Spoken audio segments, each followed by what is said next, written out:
You know what it is too. I think people don't realize that a lot of folks started at an early age. Yeah, you know what I mean. So if you go 20 years, you started at 16 or 17. You really only still young, 36, 37 years of age. Right. So you got to really factor the mathematics in, and still to have a career that long.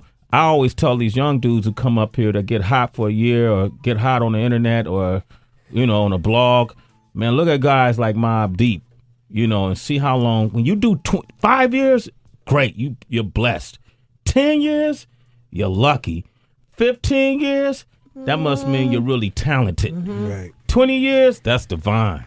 And so you can make a 20-year career, man. Congratulations. Thank you for man. being instrumental too, man, and helping us pop out on the West Side too, man. You know what I'm saying? Absolutely, man. Word. At a time when it was, it was segregated. Rap was segregated. I used to say, man, come on and get on this show. These dudes would come up on our show, man. It was just honest to God treat to have them on the Wake Up Show with me and King Tech in the Bay in L.A.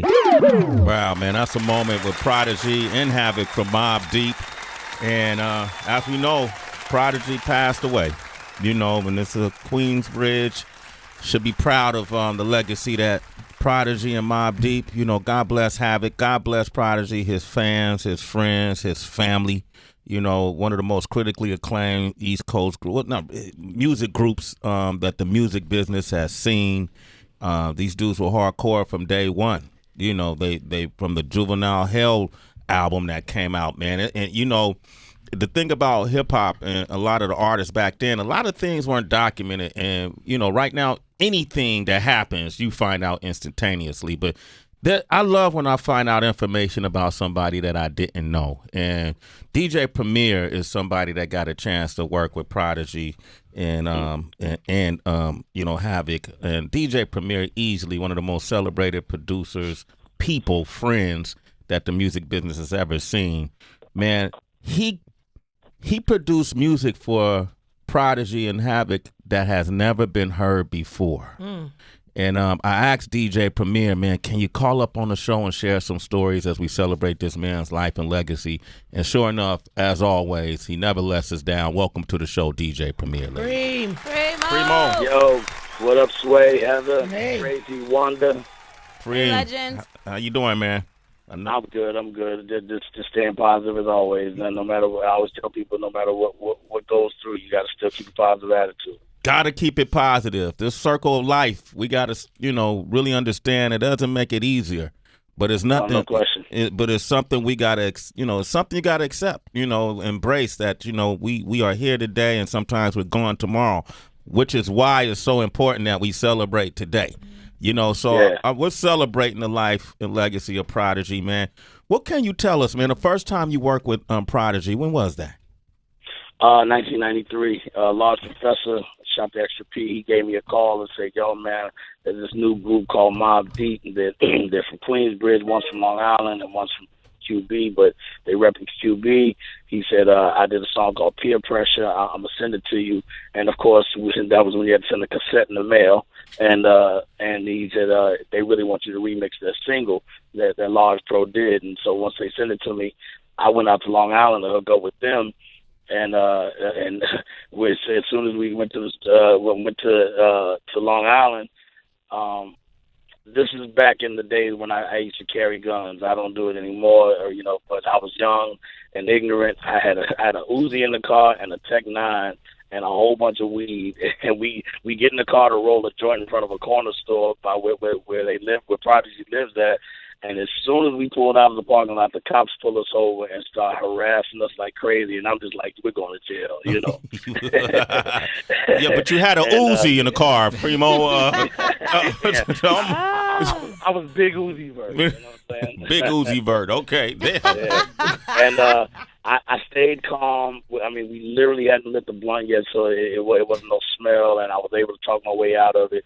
But the cop was real disrespectful and rude, but I still stayed calm through the whole shit. And we say, "Yo, man, when we go to the studio tomorrow, let's record a song about the cops being harassing us." And we made a song called Cop Hell, and then we made Peer Pressure Remix.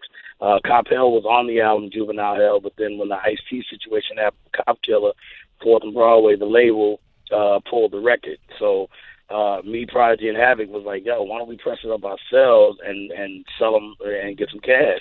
And we all agreed, and I pressed them up, and I still have like about 100 of them sitting in the garage on vinyl. So, a couple of people, it leaked to a couple of people, and some people didn't get it, but I blasted it out last night. I'm sure y'all saw the blast y'all on my email thread. Yeah. And that's how the 2 records happened, and we've been friends ever since.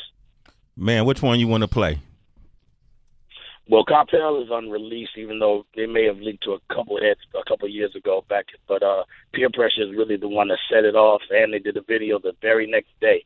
So why don't we go with Peer Pressure first? Here we go. DJ Premier on the line. Rest in peace, Prodigy. Sway in the Morning, Shade 4-5.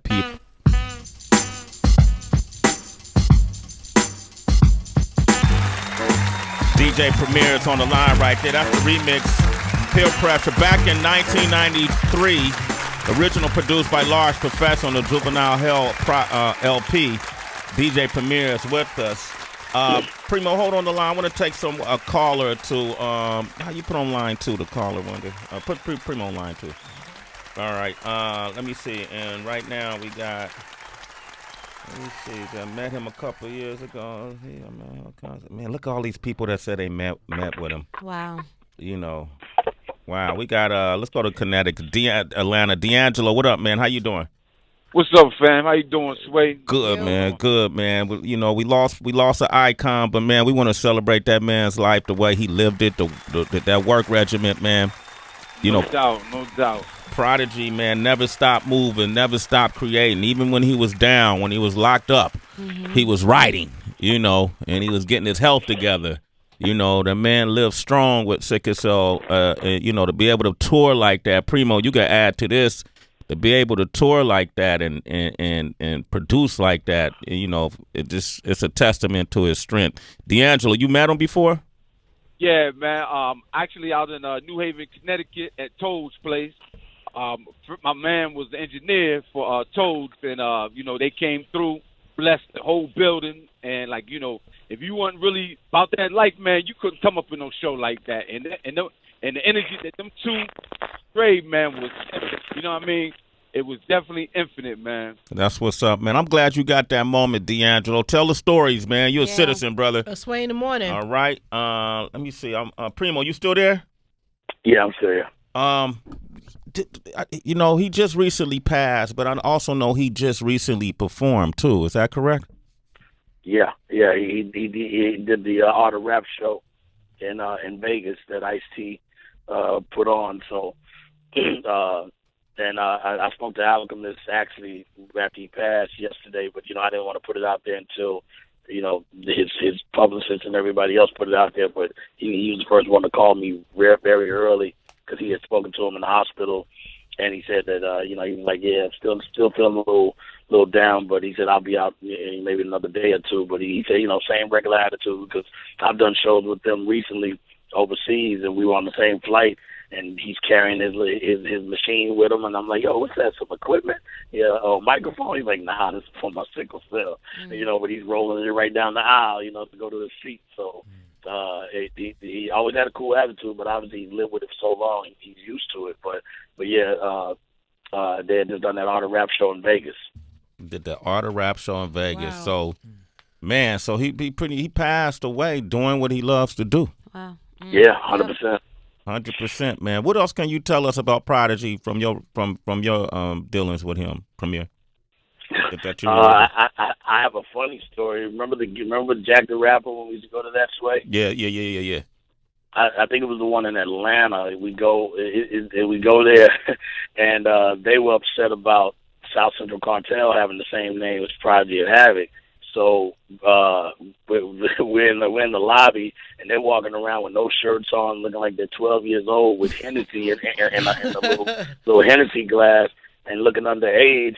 And they run into each other, and they start saying, yo, motherfuckers, those are our names. We Prodigy and Havoc, fuck that. And South Central Cartel's like, fuck you, fuck Mobb Deep. And they were going at it. I had to get in between them and give them the logical solution to the whole thing. I said, first of all, y'all are Mobb Deep, and Prodigy and Havoc is your handle name. I said, y'all are South Central Cartel, and your Prodigy and Havoc, those are your handle names, so y'all are not call that as the name of your group. I said, Dr. Dre don't be having beef from NWA with Dr. Dre from MTV Raps. And they were like, yeah, you're right. All right, it's all good. And next thing you know, we got all drunk together, smoked together, and had a blast. They became friends.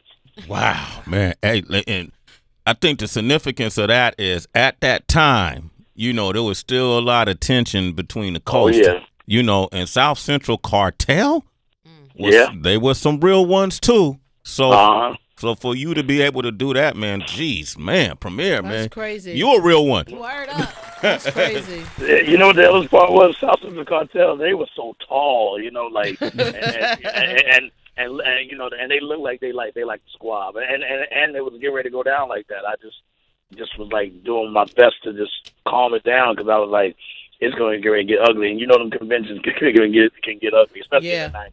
Yeah, absolutely, man. Primo, I want to thank you for calling in, man. No doubt. I really appreciate it, man. You got a favorite Mobb Deep album? The Infamous. I mean, hands down. Yeah, hands down. The Infamous. Yeah, man. Everybody's going to say that, right? Yeah. Well, we're gonna take more calls. DJ Premier, man, give him a round of applause. How can people reach you and talk about when they can hear you, Premier?